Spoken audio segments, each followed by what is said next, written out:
I think you've got to like you read the mountains, you read the water. Same with following the weather. You know that this certain weather pattern's coming in. That's going to do this in the mountains, but it's going to do this in the river. And, especially on the coast here where, maybe it's that also decides whether you're going to go pow skiing or go steelheading that next day is like, well, it's going to probably be better on the river than it is in the mountains, so we should probably stay in the valley. Or sometimes it goes the other way, and it's like, well, it's going to be a really good day up top, so we should probably go do some skiing. Some days you can do both.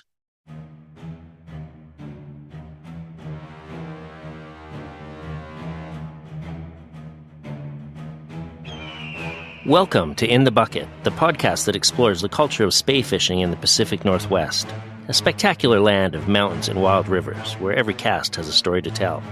I'm your host, Brian Niska. Today I'm joined by Riley Leboe, Kye Petersen, and the legendary Feet Banks. These guys are all enthusiastic steelhead anglers with interesting stories to tell. Riley's a retired pro skier and talented filmmaker. Kye is one of the most influential free skiers in the world. And Feet is a writer who also happens to be the editor of Mountain Life magazine. Stick around with us today as we explore the connection between life on the mountains and chasing fish in the valley.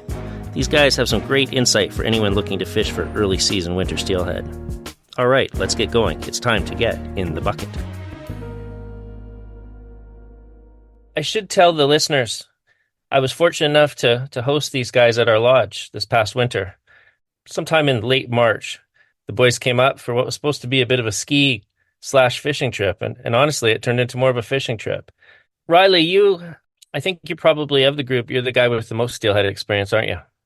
Yeah, I mean, I've been doing it for a little while now. I kind of I didn't really start getting into chasing like an anadromous fish until I moved out to Squamish, which was about 15 years ago, and kind of grew up fishing and camping a little bit, but really spent most of my time in the mountains skiing. And then kind of as a result of living in Squamish, we have these amazing salmon runs, and that kind of got me into fishing around here. And then that eventually led into steelheading, and kind of the same traditional arc that I think a lot of people have. So I just started spending more time on the rivers, and especially in the winter too. We've got we have winter steelhead in Squamish here as well. And like you're saying, it can be a little bit of a sufferfest, but it's I think maybe mountain people are drawn to that a little bit as well. Cold hands in the mountains. You probably don't mind having cold hands in the river as well. So yeah, been steelheading for a little while now. The steelhead thing's tough for folks who haven't done it to understand, and it's diverse. I mean, you've got people that fish for steelhead in the summer. You've got people that fish for steelhead in the winter. Before we jump into it with Kye, in case the folks listening aren't aware of the difference between a summer steelhead and a winter steelhead, I thought I'd throw in a little background. So genetically, these are all rainbow trout, and that's important because not all steelhead will choose to go to the ocean. Some will residualize, stay in the river, live the life of a resident trout.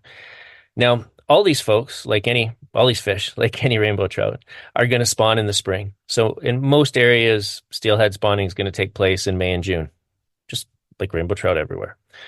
However, we put them in these two boxes. We call them summer steelhead. We call them winter steelhead. So typically a summer steelhead is going to leave the ocean sometime in the summer, July, August, even a little bit later, and they're going to come up the river system, taking advantage of the consistent, fairly high flows of summer. And a system that's got summer steelhead typically has a couple of ingredients. One is either a lake or a canyon. And the big part about this is having enough water to navigate through that canyon, and then also having a place to overwinter. So these fish are going to come out of the ocean in the summer, be available to anglers in the summer and the fall. They're going to overwinter under the ice. And then after winter, they're going to spawn in the spring like rainbow trout. Now, what we're here today to talk about are winter steelhead. Winter steelhead are a little bit different. They don't tend to run as far. They wait until conditions are optimal, meaning the snow's starting to melt, their streams are bumping up, then they come in and get ready to do their thing. So these are fish that anglers are going to target in this part of the world, at least mostly February, March, and April. And it's interesting you brought up the Squamish, Riley, because, man, the Squamish is one of my favorites. And the Squamish is really unique because the Squamish is big water steelheading. And what I mean by that is if you think about the size of a river that people are fishing for winter steelhead, there's not a lot of them that are bigger than the Squamish, at least in BC. And the Skeena, we're going to get into that, but the Skeena is definitely one of them. So, Kye, you're famous as a big mountain skier. You're a mountaineer. When it comes to steelhead fishing, I know you do it all. You're hiking into little small canyon streams, creeks, if you will. This was sort of your first foray into big water steelheading this spring on the Skeena. What were the takeaways for you? Well, first, the vistas, I would say, just being in such a big landscape was, I think, the coolest part for me. Being able to fish like a giant tail out where the water is so big that you can't even see the next run below it. You know what I mean? That was really cool for me. And kind of just feeling that risk of like, it was low water. So we were walking out into like kind of wild parts in the tail outs. And I don't know, I thought that was really cool. Yeah, probably my favorite part, as well as just seeing the size of these winter spring fish in the Skeena is just pretty mind blowing. So for the listener, you should definitely check out the video that these guys made. You can find it on YouTube. We'll post a link on the website. In the video, Kye, you make a comment that I think is pretty profound, and that you say, "Hey, when you're out here and you see the fish, you see the landscape, they really match each other." Mm-hmm. Yeah. It's kind of like, I think I forget what I said, but especially on the Skeena, fishing big water, like it feels like a needle in a haystack looking for, fish in there. Really, like, it's not really true, because there is, spots you kind of know they should be sitting, but even those spots are so big compared to, maybe a small or mid-sized river.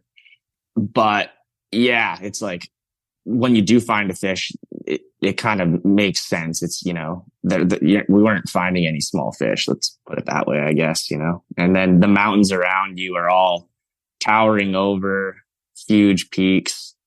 The river's massive, we're fishing pretty close to the ocean too. So like down there, the whole landscape just kind of gets wider and bigger, as do the fish, so it's pretty cool. Yeah, you know what? I have memories of being on the lower Skeena, and you can hear avalanches going later on in the year. Same thing happens on the Squamish, as you guys know. It's kind of neat to see nature work in that way, and you're just a part of it. And the big part of the winter steelhead experience is understanding freezing levels, understanding water temperature and freezing levels, and how the two relate. I know from my time in Whistler, I used to always pay attention to the Whistler Alpine forecast. Where's the freezing level up in Whistler? That's going to give me some idea of what to expect in the Squamish, and how the two relate to each other is really important, because the fish are aggressive. You present the fly halfway decent, they're going to grab it, but they're not always there. So the mental aspect of winter steelheading, and I'm going to ask you about this in a second, Feed, is how do you stay in the game when you haven't landed a fish yet? Once you've landed a fish, you're like, oh, I get it. But if you haven't landed a fish yet, how do you stay mentally tuned up to put the hours in, Mr. Feet Banks? Well, I mean, for me personally, it's not a chore to be out there, especially with a couple buddies like Riley and Kye, or, now that I've been up to the lodge a few times to be with Mikey or Adrian, and these are your friends. So you're in a beautiful place with your friends, and you're presented with a puzzle, which is a combination of sort of knowing where you want to put the fly and then how to make your body get it there in a somewhat decent way. And I look at it like, every cast I do, hopefully I'm going to be better prepared for the next one. And you tell yourself, if I can do a cast well enough, I'm in hopefully the right place. There could be a fish there, then I'll get it. So the promise, the tantalizing promise just in front of your face is always there. And then you just have to turn around and look around. It's such an incredible place. You're dressed properly, so you're not cold. The sun is out often, hopefully. It's a beautiful landscape. You've got good people around you. Like, that's good enough. It's the same as going up the ski hill. If you can't go up and have fun on a hard pack day, like, maybe take a look at what it means to you to have fun, because you're in a beautiful place with good people. If it's not fun for you, there might be something wrong with you, not the sport. Yeah. You bring up an interesting point there about dressing. Kye, Riley, do you guys have anything to add? So for folks who haven't done it, for how they might want to layer to deal with these cold water temperatures? I always layer to layer so you can change in and out quickly, like being like just having a lot of layers, I find is the best. So then you can easily adjust, because sometimes throughout the day, like especially like fishing on my own or with just one or two buddies, when we're hiking around a lot, you got to kind of be able to adjust. You might be hiking a lot for a little while and then be stopped a lot for a while. So just having good layers. I always like to have like a pretty nice tight hood in my underlayer too. That's kind of almost like a balaclava style hood.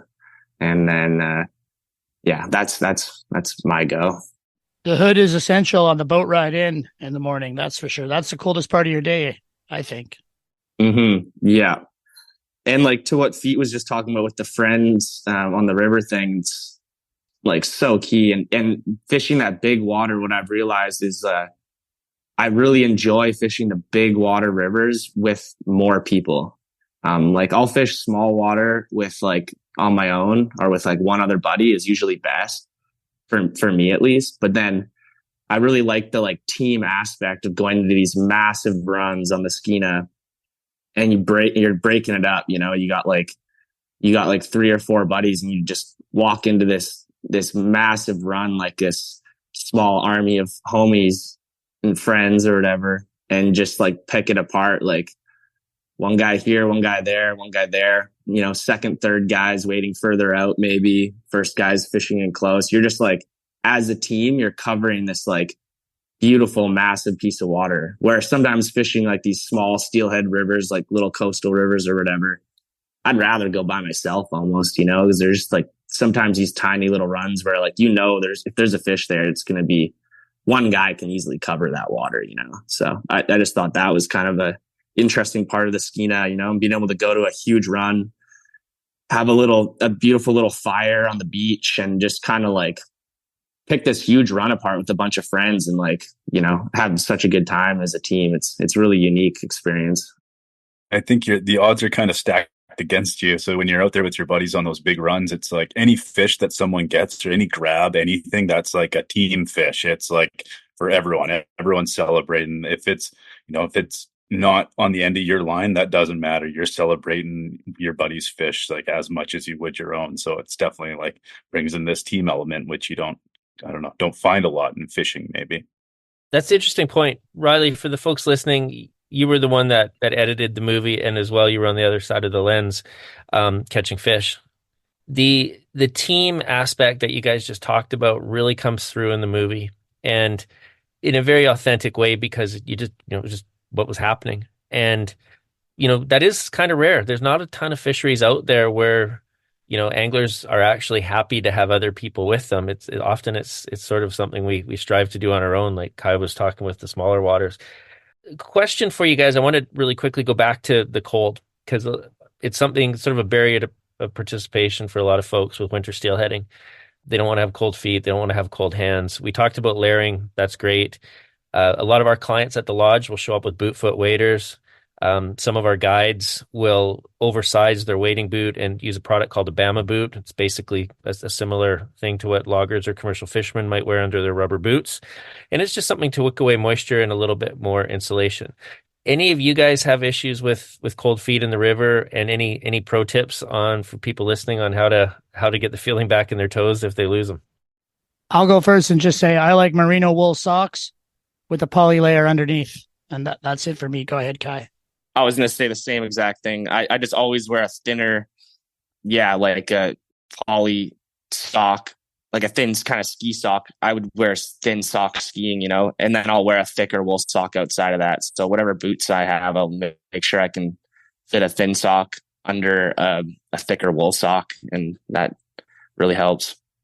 Yeah, I think having just a little bit more room in your boot too lets the blood flow into your feet. If you're crammed into some really tight boots, then it cuts off the circulation to your feet, and that's when you get cold. But that's a nice thing. Even the shittiest fishing boot is way more comfortable than the best ski boot.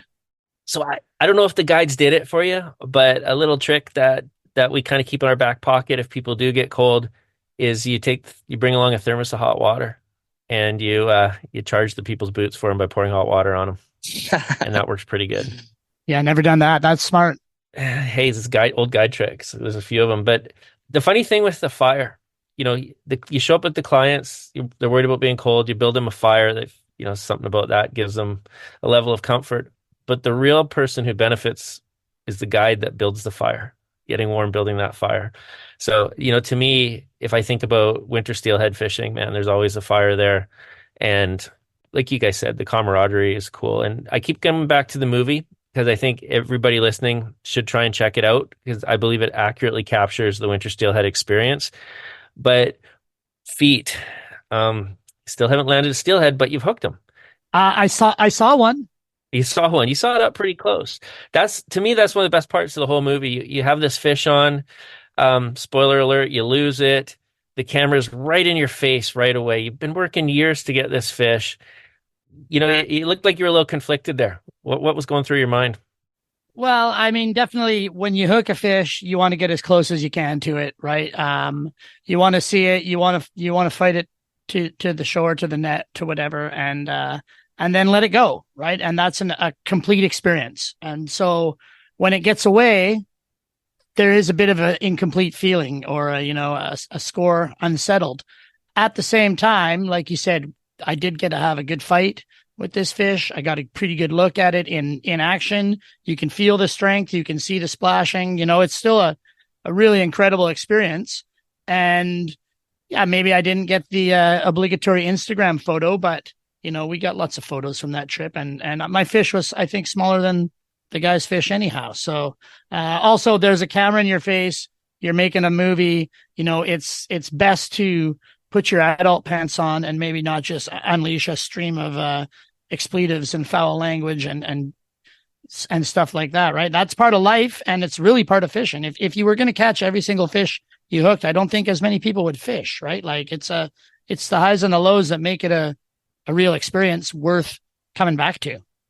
But yeah, I would like to catch a fucking fish one day before I fucking die. That's for sure. Kye, do you remember your first steelhead? Yeah, I do. I kind of set out to I had got really hooked on fly fishing already through like mostly dry fly fishing for rainbow trout in the summer. I was just really into the dry fly thing, and then the steelheading thing came just because some of my friends were doing it, like with Riley, and I was like, "Fuck, I gotta figure this out. This seems cool." I hadn't got into spay casting yet, because I just fished single hand rods. So I was like, "Fuck it, I want to catch one of these things on a single hand rod."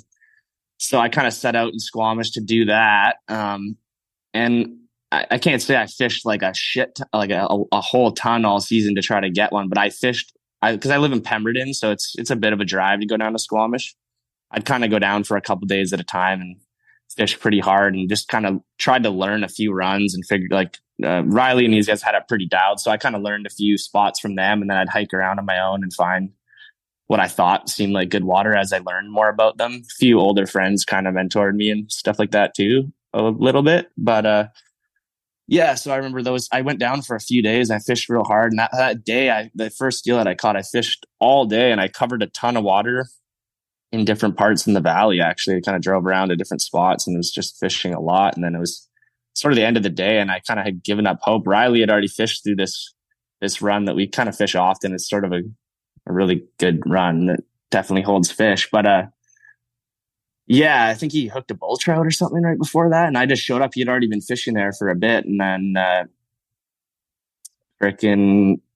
hooked one randomly. But yeah, I was fishing on like a 7-weight single hand rod for the whole season. I told myself I'd do the spay casting thing, figure it out once I kind of learned more about these fish. And I'm like, just like Feet was talking about, if it was easy, no one would want to do it. And that's kind of my life. Everything I've done, I get hooked on things that are difficult. I grew up skateboarding and skiing and climbing and all these sports that are really frustrating, and really hard, at least for someone that wants to be good at it. It takes dedication. You can't walk away from it. You kind of have to like put your head down and make it happen. So that's what got me into the fishing, and the fly fishing. So I did that, and yeah, I ended up hooking two fish in that run that afternoon with Riley. And the second one I lost. Stupidly, I probably should have changed my fly. That I think the leader got a bit chafed on the fish's mouth before that. But anyways, yeah, so landed a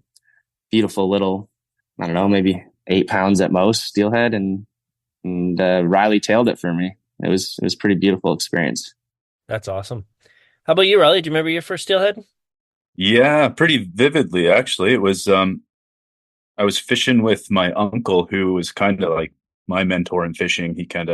He's been a diehard fly fisherman for his whole life as well. And so I got invited on kind of this special trip that they do in the fall, and got to tag along on that. And I just kind of started spay fishing, spay casting kind of earlier that year, so I could, get the shooting head out there a little bit, but wasn't by no means a good caster. But it was the last day of my trip, and I was heading home like I think probably that afternoon. And yeah, right around noon, hooked into this beauty, probably 12-pound buck, and it went crazy before I even really knew I had anything on the end of my line. It was jumping on the far side of the river, and I'm looking upstream, and the thing just put on a show. And it was a great fight. Got it into the net, and hook just fell out of its mouth, and it had actually bent the hook out of my fly. So it was kind of just a miracle that the thing ended up making it into the net to begin with. But yeah, my uncle was like, he was almost in tears. It was like really, really nice. He's such a passionate fly fisher, that he's like, to see me catch my first steelhead, and for him to be there for that was like such a cool experience. And it was for me too. That was yeah, probably my most memorable fish of my life. Really was that one for sure. Yeah. Awesome. It's a funny thing, because the first steelhead you ever hook, most people will lose it. I have this saying that one fish can change everything, and I'll give you a couple quick examples. So the fishing lodge that we have, the previous owner is a German fellow named Dieter, and Dieter came over from Germany to visit a buddy of his, and he went out on the Skeena. This wasn't fly fishing, this was bar fishing, but which is using a spinning glow on a set line. And he lands a fish. It's like 68 pounds. Goes home to Germany, wraps up his career, comes out to BC. We're going to have a fishing lodge. I want to fish all the time. So that one fish altered the course of his life a bit. Another one, I'm going to use this guy's real name because he won't mind. His name's Bob Johnson, one of my favorite clients. He's a buddy. Bob hooked his first steelhead in the Squamish River, a run that we call Fat Lip. You guys probably know the spot. It's midway between the mouth of the Tacomas and Fisherman's Park, where the power line goes across. And it was Bob's first day steelheading. And it was mid-February, so that's kind of early for the Squamish. It was actually Valentine's Day. I remember that.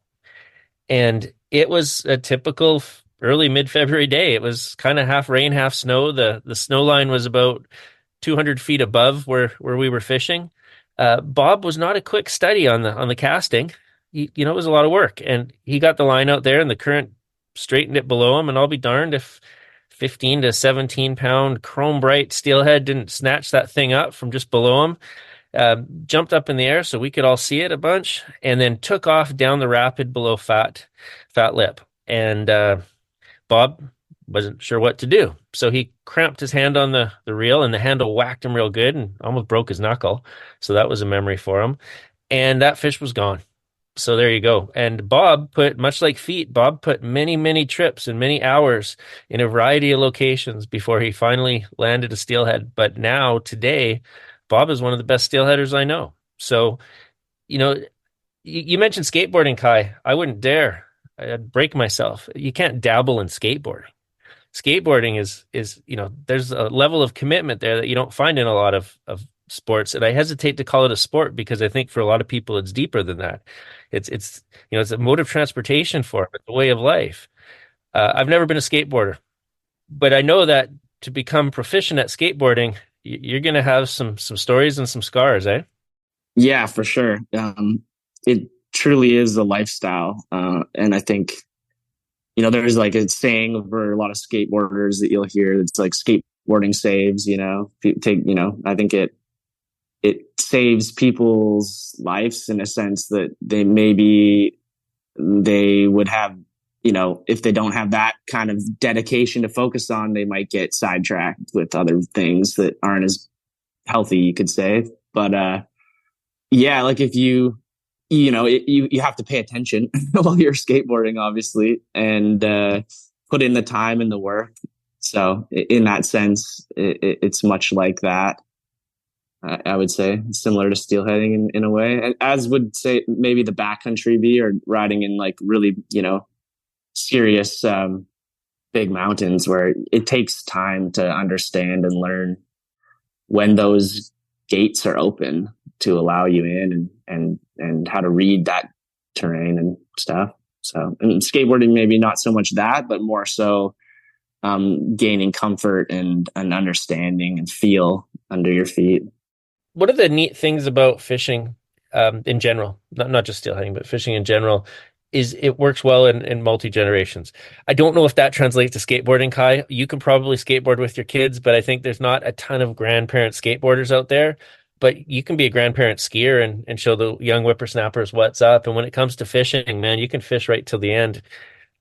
Personally, the big draw for me with fishing has always been what you were alluding to there, Feet, is it's a lower impact thing, right? And one of the things I noticed in Whistler with the shop, and this is actually kind of inspiration for this podcast, I got to tell you, and looking at my screen, it's relevant to you guys for sure, is a lot of professional skiers and snowboarders end up as anglers. And it's maybe something that they've been involved with throughout their whole life. And what I saw in Whistler, with a few specific examples, were guys who had an injury, but they still wanted to be active and still wanted to be doing stuff. And so all of a sudden fishing came to the forefront. I mean, it has that excitement, there's peaks of excitement and peaks of calm peacefulness, which is not that different from being up the ski hill. Even when we're out there together, you're still alone. We're not talking to each other until we kind of reconvene. So you're alone, but you're with your buddies, sort of like skiing. You're together on a chairlift, and then you rip around and you're by yourself when you're actually doing the act. So I can see why it would translate for sure. I think of a lot of good buddies like Tobin Sutherland, Dave Sheets, skiers at a high level that were absolutely passionate about fishing and especially steelheading. For me, I found myself kind of, through my ski career as kind of a backcountry skier, towards the end of it, I felt myself like my risk tolerance in the mountains was really changing. And I kind of was tired of putting myself in kind of these more risky places so often. And what I found with fishing was I could still get to these amazing wild places, but it's you're not worried about an avalanche taking you out, or it was a lot less risk to just go out and enjoy a day of fishing where I could still get that amazing time in the wilderness in these incredible places. But for me, it was just a little bit of a less impact kind of thing, which I really kind of gravitated towards. I got that fix of being out in the middle of the nowhere, but maybe it was there's a little bit less risk involved in doing it.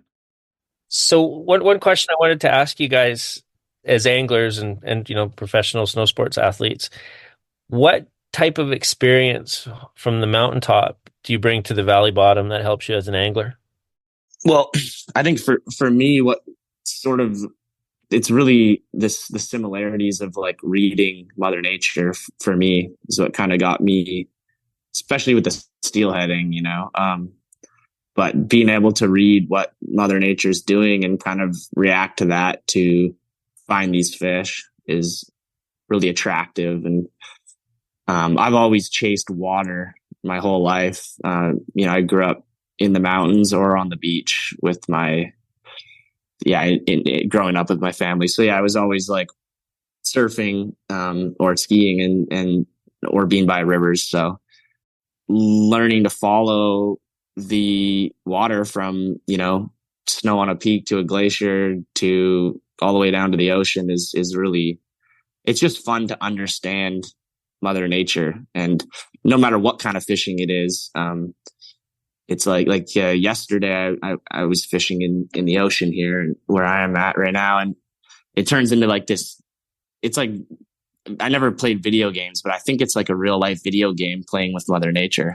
I think it's really really fun. So yeah, learning to read, as the water changes, what that's really attractive to me. I think you've got to you read the mountains, you read the water. Same with following the weather, that this certain weather pattern's coming in.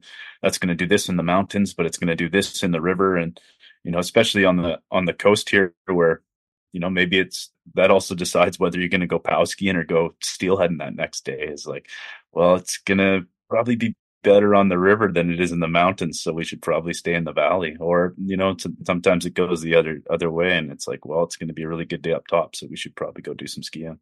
Some days you can do both. Very true. For me, it's I never skied at the level that these two guys do. I was always the guy with the camera bag, or just not getting out there as far.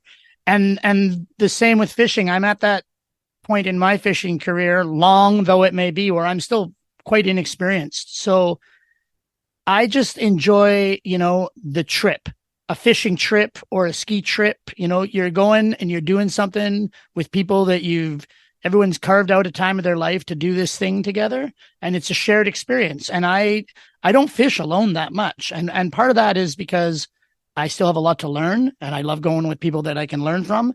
And the other part of it is because I also enjoy that shared human experience where you can go do something together and create memories and spend time with people that you enjoy being around. And the fact that you're fishing, all the better, or skiing or whatever it is. That's how it is for me. I noticed, Feet, people may recognize your name. You're the editor of Mountain Life magazine. Mountain Life magazine lately has featured a fair amount of fishing. Yeah, I wish it was called Fishing Life.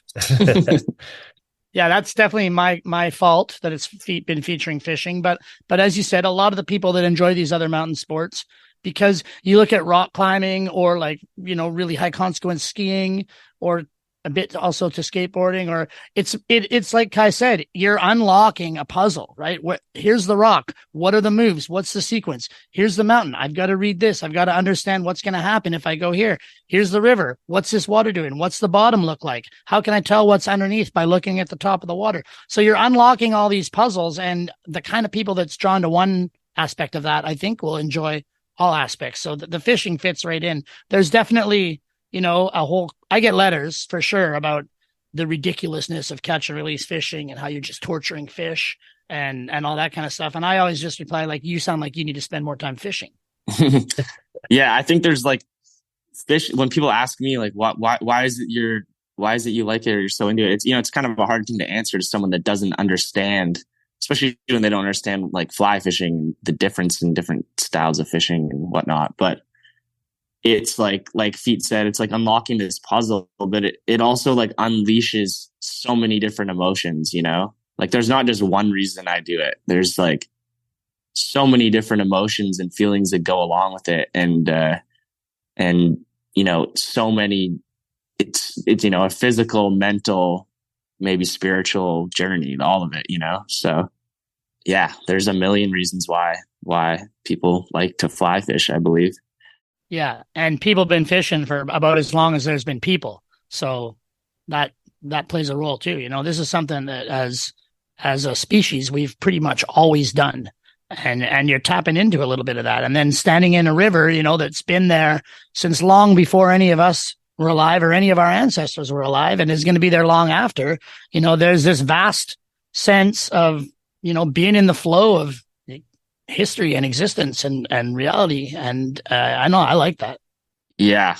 You get to see things change, which is really cool. I think seeing how the world works. Like if you live in a city your whole life, you're not going to learn anything about the world, but you spend time on the ocean and see the tides change and how that affects the animals. And same with the river, you see the snow melt in the mountains and how it changes the river and the sun and the cloud and the rain and affects all the animals in the river. And then same with the mountains. You get to see the seasonal change and how that affects, everything below it too. So it's just this cool cycle, and learning that cycle and then playing a game that like game fishing, sport fishing is like, you have to understand so much about the planet to be successful, whether it's like steelheading where you're like, steelheading's like finding the fish is cool, or you're like flats fishing where you're like, okay, there's fish here.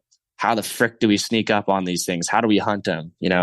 Or it's like stillwater fish. They're all so different from each other. And there's so many different emotions, like I said, that go into, being successful in all these different styles of fishing.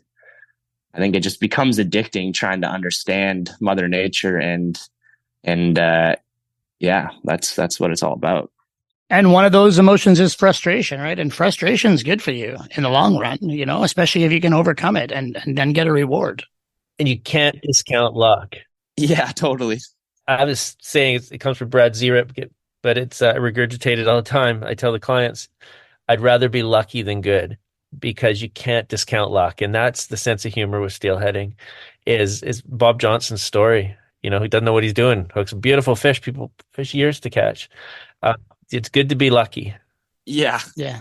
Well, I was up on the Bulkley in October, and my girlfriend just got into fly fishing this summer, and it was like her third day steelheading, second day spay casting, and no one else hooked a fish that day. She had a couple bumps in the morning and then landed a beautiful big buck in the afternoon. So it's funny how it works that way sometimes. But you have to fish well all day, and that's what she did. She tried really hard, and it worked. But it's also like really good anglers I've noticed. Like I've done a fair bit of like saltwater fishing for bonefish, permit, and tarpon now, and like the permit, for instance, which is said to be just like the steelhead's the hardest anadromous or freshwater fish, I believe, to catch. Even though sometimes it's not, but the permit's the hardest for sure in the ocean and on the flats. And you have to lay down really good casts all day long. You get lucky, maybe 1 out of 10 good casts and follows from a permit, they'll actually decide to suck in that fly and eat it. But if 4 out of 10 of those casts are crap or not good enough, your chances go way down. So if you're fishing really well all day, your chances go up, even though there's luck, even though it's a luck thing that one fish is like the hungry one that wants to eat. If you're not laying 10 out of 10 good casts, it's going to take twice as long or twice as many casts to finally get one. So it's luck plus skill. And I think that's why, fly fishing is so unique. One thing I also like is, on this trip, we're launching a boat down snow at a snowed in launch. Like it's an adventure. We finish fishing for the day, and Riley's got to back the Toyota up and make a rope out of tie down straps and figure out a way to get this heavy boat back up and onto we're running and gunning, which is something that's always fun. The adventure side of it's huge. That's what it's all about. It's about the adventure for sure. New challenge every day. You're problem solving. You're a little bit of MacGyvering involved usually, and that's the adventure is all part of it. That's, I don't know, places where steelhead lives. It takes a bit of an adventure to get there, so that's kind of the fun part. So the math is something like luck plus skill times effort or something like that. I think they say luck is where hard work meets opportunity, something like that. Oh, I like that. Yeah.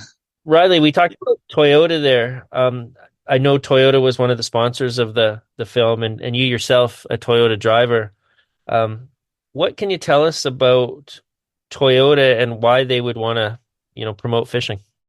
Yeah, I guess I've been an ambassador with them for a number of years now. I've been a lifelong Toyota enthusiast, and actually, when I was first starting out my ski career, I worked as a car salesman at Vernon Toyota and was selling Toyotas to pay for my ski seasons in the winter and stuff. So I kind of come from a long line of Toyota owners, and but they wanted to kind of get more involved in the fishing industry because they're lot of outdoorsy people love driving Toyotas. They're reliable. They'll get you there and they'll get you back. And so I'd been doing a little bit of work with Fishing BC as well. So I kind of just connected those dots and put them together. So they found a good partnership with Fishing BC, and that kind of opened the door for us to kind of do this trip up north with you, Brian. So they kind of came in and were supporting that. So it's been great working with them and seeing them kind of support these projects that we've been working on. It's crazy how many fishing guys drive Toyotas. Yeah, everyone who's a fishing guide up here has a Toyota, it seems. And you know what? You see a Tacoma parked on the side of a river. Maybe there's a fishing sticker on the back. That's a spot that you should probably walk into. Yeah.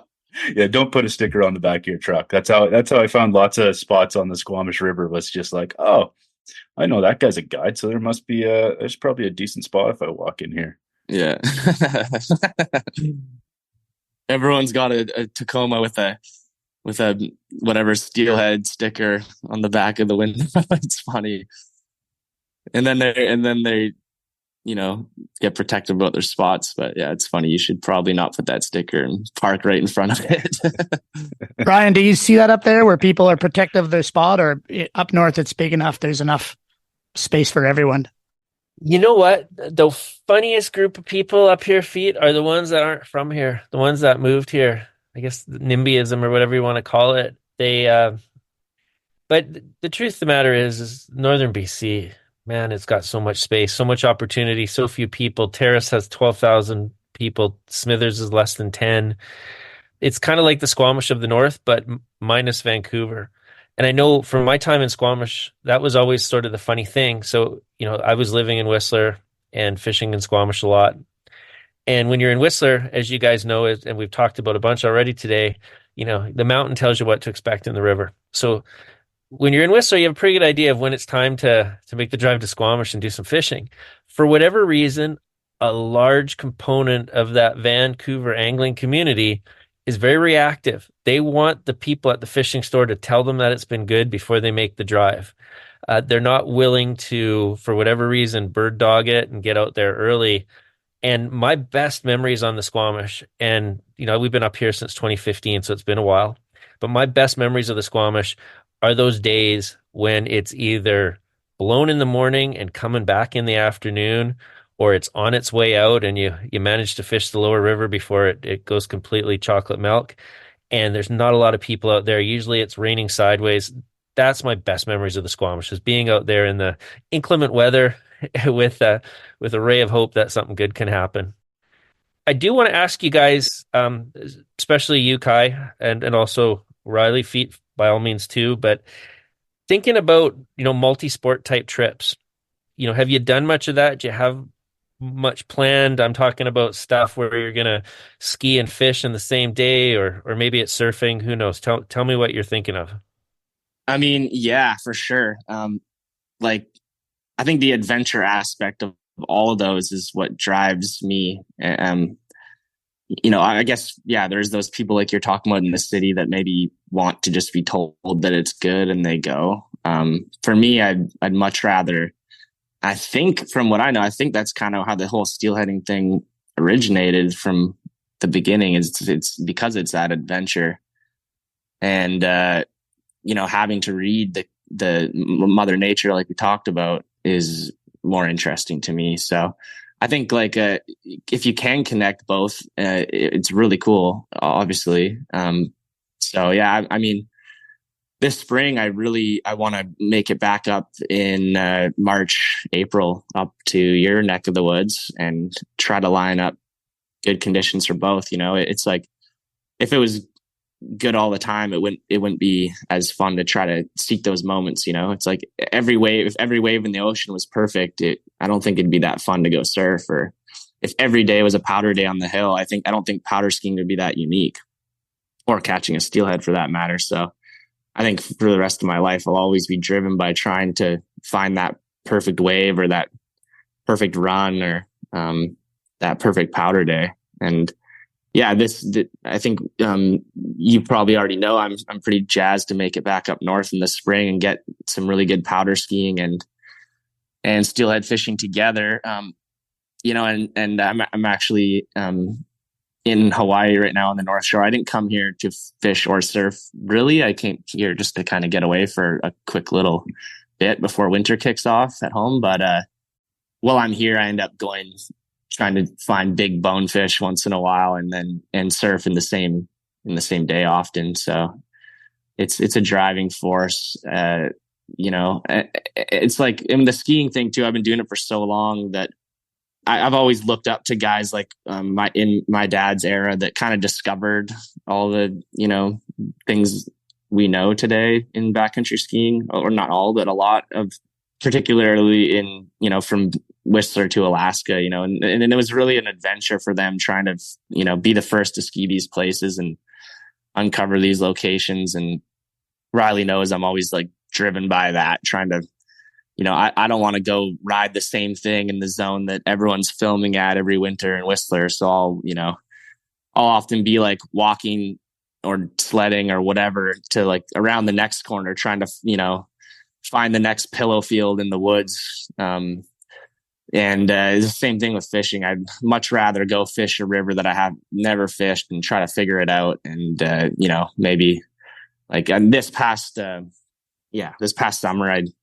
did a solo trip. Well, me and a buddy on my jet ski, and went 70 kilometers up a remote inlet on the coast, and then biked and hiked and camped for a few days on a river that we thought there was fish at, and ended up finding them. And that to me is like way more of a unique experience than, going to the Squamish River when you've heard there's been fish caught in that week, and going to the same run everyone drives to and walking in. It's just like, yeah, sweet. It's fun to fish, but it's like, for me, it's way more fun to, complete that puzzle like Pete was talking about earlier. So if you can complete two puzzles together with skiing and fishing or any other sport, that's the ultimate for me.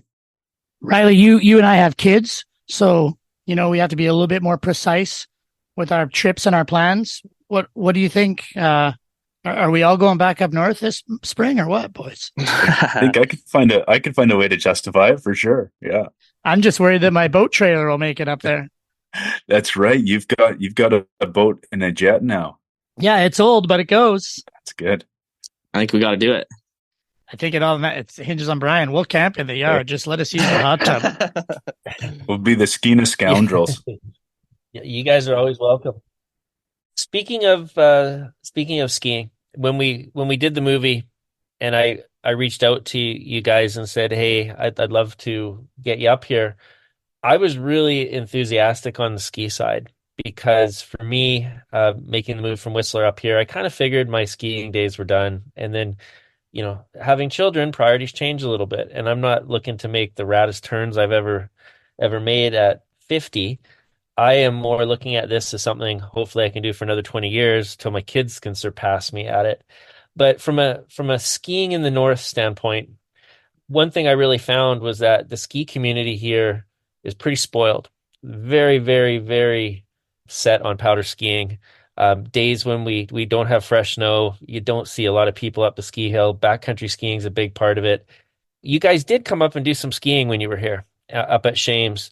And it was not ideal conditions. It was probably the first time, and I'm not making this up, it's true. This is probably the first time I've been to Shames and there wasn't snow on the trees.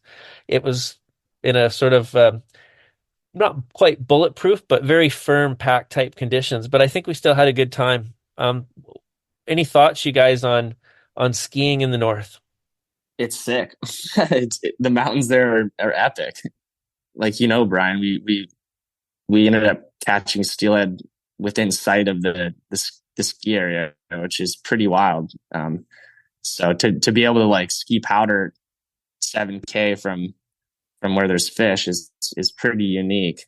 But that doesn't mean the skiing's just okay. The mountains up there around the resort are mind blowing. There's huge spine lines like right across from Shames, and yeah, I just think I think it's definitely world class skiing in that area. So yeah, to have world class fishing and skiing next to each other is, I don't know if you can find many other places like it. Riley, you've been up there before? Yeah, I did a trip up there. skiing, maybe 4 or 5 years ago. I've been up there a handful of times for skiing, but that was my second kind of time up Shames, and the resort experience is just so refreshing. We come from, the South Coast here with Whistler, this mega resort corporate company that just there still is this. Oh, it's almost like underground community feel in Whistler. If you've been here a long time, you'll find that. But if you're just visiting there, you don't get any of that feel. It's just a huge, huge resort. But you get up to Shames and it's like you're instantly welcomed into the community. It's a co-op resort that's community run, and you instantly feel welcome. Everyone's friends, knows everyone's name, and people are barbecuing and tailgating in the parking lot at the end of the day. People are up there with their campers, spending the weekend up there with their friends and their family, and it's a skiing experience that is actually hard to find these days. There's not many of those kind of small resorts like that left, and especially there's not many with access to that kind of terrain and incredible snow. So sure, we didn't hit the best conditions up there, but you can see the potential. And even though that we still had some awesome spring laps and lapping with a bunch of the locals there, we got the full Shames experience. It's just like it's such a refreshing place to go skiing. We cooked hot dogs in the parking lot, so you can't beat that. Yeah, Brian, to be honest, I'll speak for all the boys. I mean, I've been, the deepest ski day of my life was heli skiing with Northern Escape up there. So I think we're just waiting for you to land a chopper in the yard of the lodge there, and we'll ski as much as you want, man. Right on. Well, I've seen it done before. Yeah, I'm pretty sure there might be some helicopters landing there. Right? So speaking of skiing, I've been a ski movie fan my whole life. One of my most memorable days was my first day skiing Deep Powder on Grouse Mountain on the part of their, kids ski program. And they took us in at lunchtime, and it was probably like late 80s, and Blizzard of Oz had just come out. And I remember watching Blizzard of Oz on our lunch break in the little room there before they turned us back out to attack Purgatory off the top of the peak chair. And, ever since then, I've been a huge ski movie fan. And obviously we see Northern BC consistently popping up in matchstick movies and other production companies as well. But one of my favorite ski movies that I've seen recently was the series you guys did, Riley and Kye, last year. Can we talk about that real quick? And then also if there's plans for any more of those? Yeah, Riley and I are currently working on another piece to that series right now, which just right around the new year, I think we'll drop it. But yeah, it's been really fun. It's titled Sacred Grounds. You can find it on YouTube, and it's kind of just a profile, like kind of like what I was just talking about. Like for me, it's my drive's always been, like finding those special places and going on a bit of adventure to find them. This final episode's a little different in that sense. That the previous ones have been all kind of wild locations and all within, mostly right in my backyard, but kind of those far out, hard to find spots that are really special. But this one's a little bit more of a lifestyle profile and like what to me is so special and sacred about the places right in front of us, which could be somewhere like, the closest run to your house you fish all the time, or a small co-op run ski hill like Shames, and just those places that mean a lot to you and are really special. And it's kind of what this is all about. We do showcase a little bit of fishing and a little bit of skateboarding that I do and in my home spots that I was born and raised. So yeah, it's kind of a different piece than the rest. I think people like it. It's like a little bit more relatable. You got some like good resort shredding in there too, and then you've got like the 4 that you did before that, where you guys should go check out Sacred Grounds. It's like some of the most groundbreaking, crazy skiing you've seen in a long time. So but I also like Kye's put a lot of effort into kind of the the storytelling and kind of the what he wants to say in these pieces as well. So it's you get a little bit of what's going through Kye's mind when he's either skiing these big lines or just ripping around the hill. So I like that aspect of the series too. Yeah, and I think you kind of get the feel of that that team effort thing too. Like some of the previous ones most of them have been, this one's a little shorter, but a lot of them have, showcased only my best friends I ski with often that are in there. And then also behind the scenes and the production side of things, like working with Riley editing it and some of my best friends filming it. It's really just, we put together this series all with a group of people that are really tight and good friends. And yeah, so it's just really unique and special to me to create these films and share these times in the mountains together with these people. So it's different than, just getting a call up from a production company to like, hey, come here and film this. And like your sponsor dollars are paying them. So you got to go do this. It's like, this is more just like these are passion projects for me, which is really what I love about them.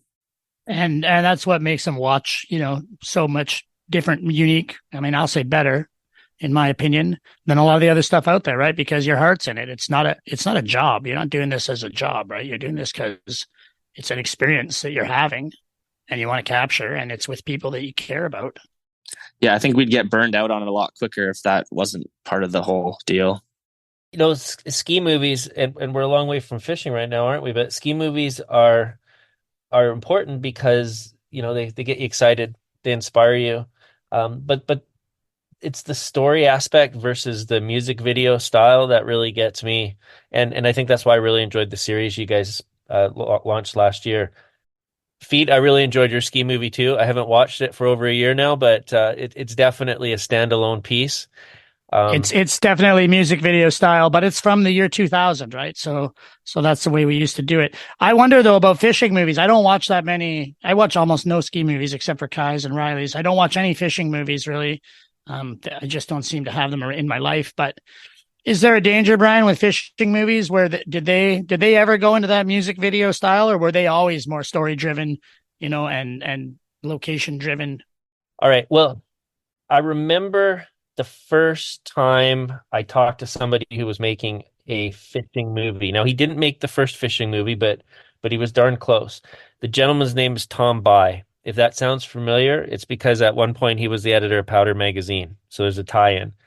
And man, I hope I get this right. I think his movie was called Feeding Time. And, it had some bonefish in it. It had some other stuff.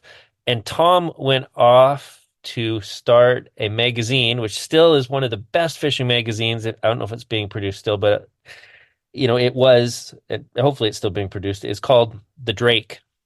And so that was Tom's baby. And it was a different type of fishing magazine. Feet, I know it was the type of fishing magazine that would hire you to write an article. Your style would fit good there. But the fishing experience, it doesn't really lend itself well to the music video thing. I think it absolutely lends itself well to the story. I grew up, so my father had this collection of old fishing magazines, like Western Fish and Game. These are BC fishing magazines, predates BC Outdoors. This is stuff from like the 60s and the 70s. I was born in 73. And so I remember reading these magazines. This is obviously way before the internet. And the articles that I can still recall were kind of like the me and Joe type, like, okay, we're going to go on this fishing trip and here's what happened, almost like a travel log type of deal. Versus, hey, go to this spot, stand on this rock, tie on this fly, not the how-to, but it's the story stuff, the journey ones. And I think that there's definitely room for more fishing movies that take you on an adventure. And obviously the piece that we did with the winter steelheading thing, it has an element of that, but I even think that there's room for a longer form, fishing adventure. I remember reading the article, Kye, about your trip to the Dean and thinking, yeah, that would have been kind of a neat movie. Yeah, for sure. It could have been a cool movie. It's all about the adventure, I think in a fishing film. So yeah, being able to share that adventure is pretty fun for others to listen, I think. Riley wrote that article, so Oh, nice. Yeah, it would have been an interesting movie. You could watch me have a mental breakdown on the side of the Dean River. It would have been great. that does sound good. How was the journey with the jet ski though? Yeah, it was the whole thing in a whole was was quite the journey. But I think, yeah, a good film can capture all those emotions that these kind of adventures entail. So I guess, yeah, that's why, that would have been maybe a cool film because of all that went into it. I think a lot of people don't understand how difficult it is to make a good film, and a good fishing film, maybe especially if you're going that far out. Like even what we did, we had Sherpa, like one of the best camera operators in the business, full stop, who also understands fishing intimately and loves it. And then Riley, you've been editing and making films for a long time. It's not like you can just throw a GoPro in your bag and make a fishing movie you totally can, but it's not going to look like, what we were able to put together on that trip to Terrace. And I think a lot of people don't understand that the talent behind the movie really makes a difference on how the movie comes out. We had excellent talent on this movie, Riley, yourself included. I think it's maybe people, you come from the ski filmmaking side of things and you're working in tough conditions and, you're out there in blizzards or whatever.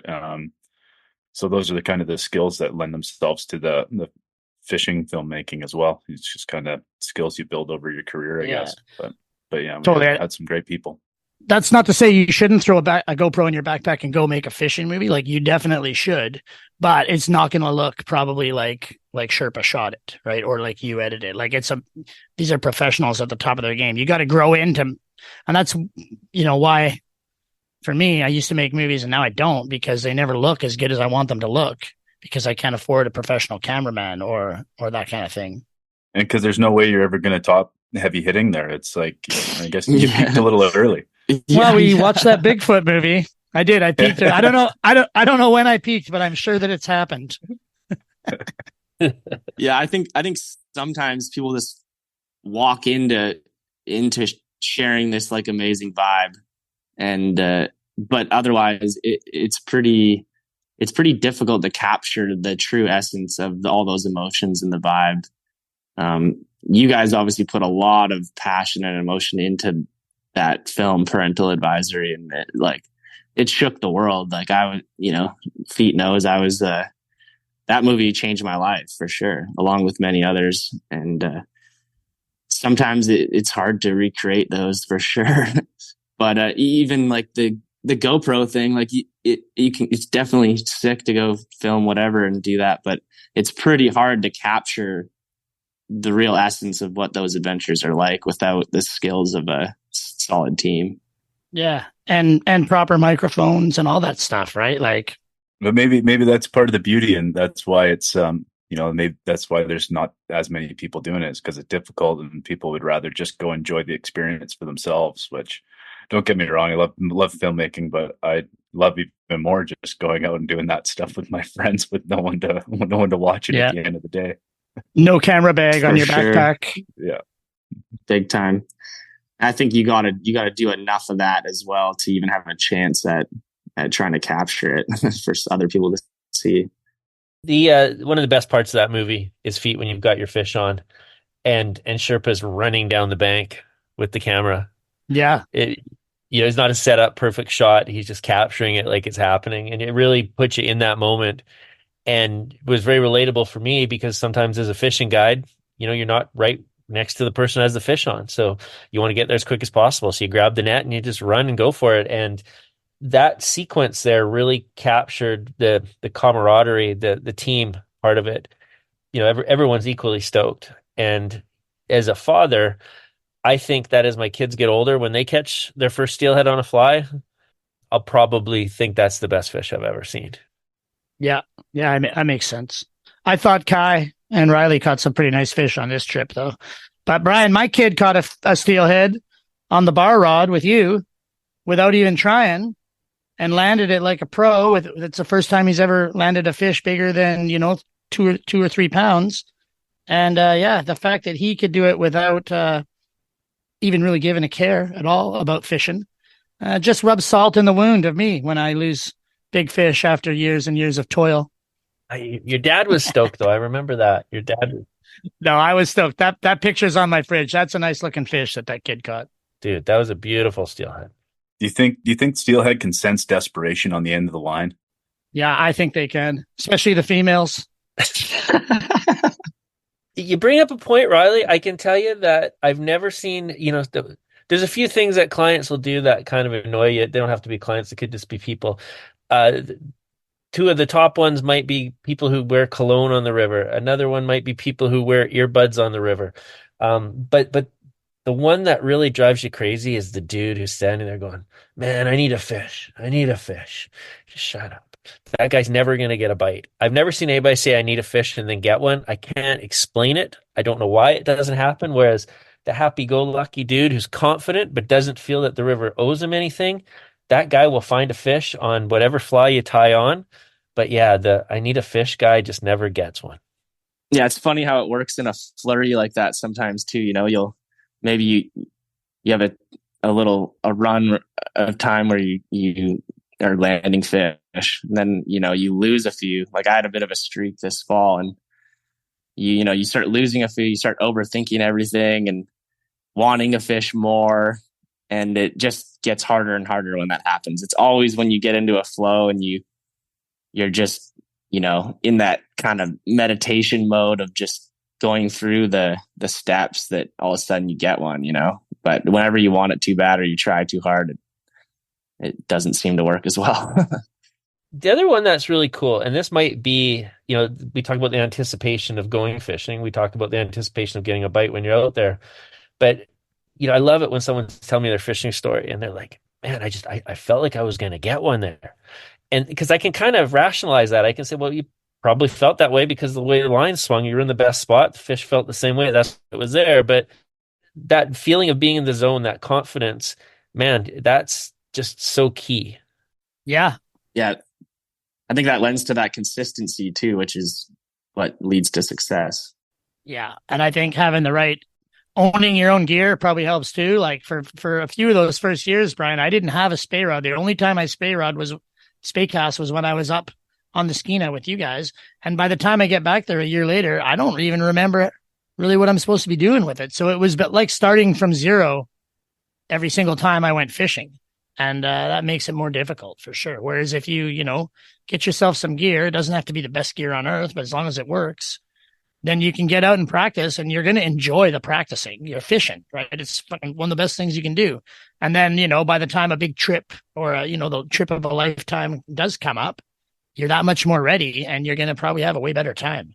Yeah, I think the experience thing, you definitely start to clue into some of those feels. And like Kye was saying about reading the water and stuff, you'll start at maybe the top of a run and you can just feel that it's not quite right. So you're doing 3 or 4 steps in between casts, but then you feel that swing where it just starts to line up a little bit better. And suddenly you catch yourself like doing little half steps through that section because you're like, oof, this is feeling like where it's going to happen.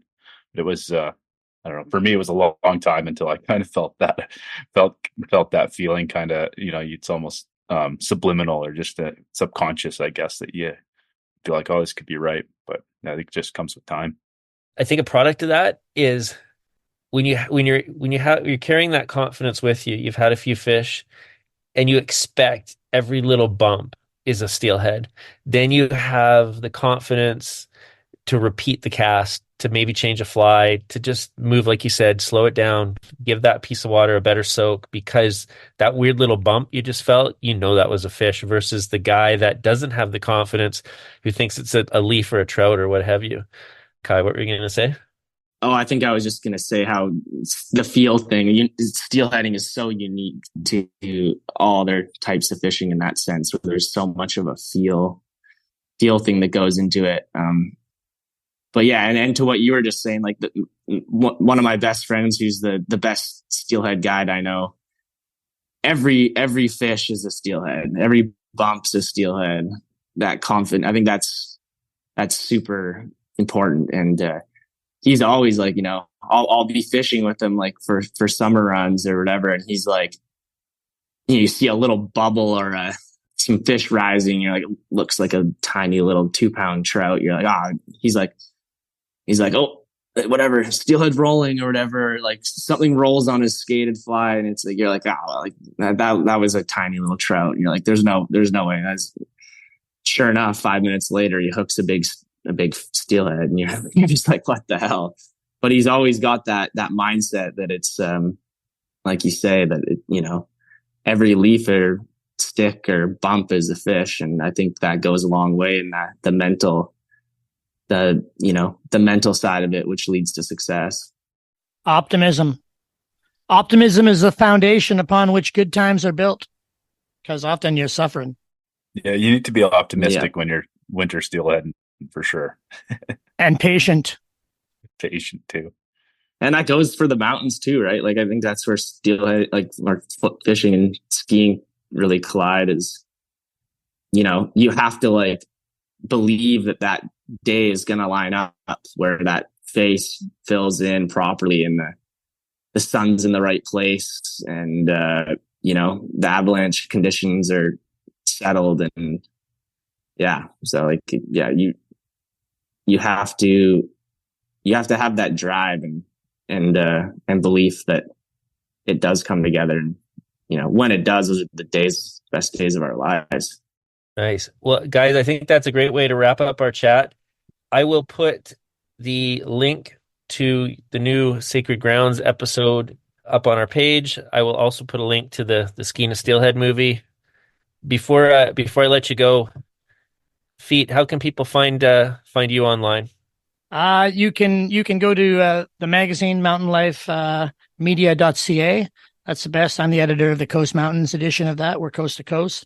And if you're into profanity and interesting off-topic stuff, you can go to piequarterly.com. That's my own personal little online shitstorm. Right on. Hey, guys, I really appreciate it, and look forward to seeing you up here on the river this spring. Be a real treat. Sounds awesome to me. Thanks, Brian. Likewise. Thanks, guys. Well, folks, I appreciate you listening in today with Kye, Feet, and Riley. I hope you will consider joining us next time on In the Bucket, when I'll be speaking with Scott Baker-McGarva and Dax Massett. Scott and Dax are veteran steelhead guides with some great stories and fishing advice. Until then, I'm your host, Brian Niska, and I look forward to bringing you our next episode of In the Bucket.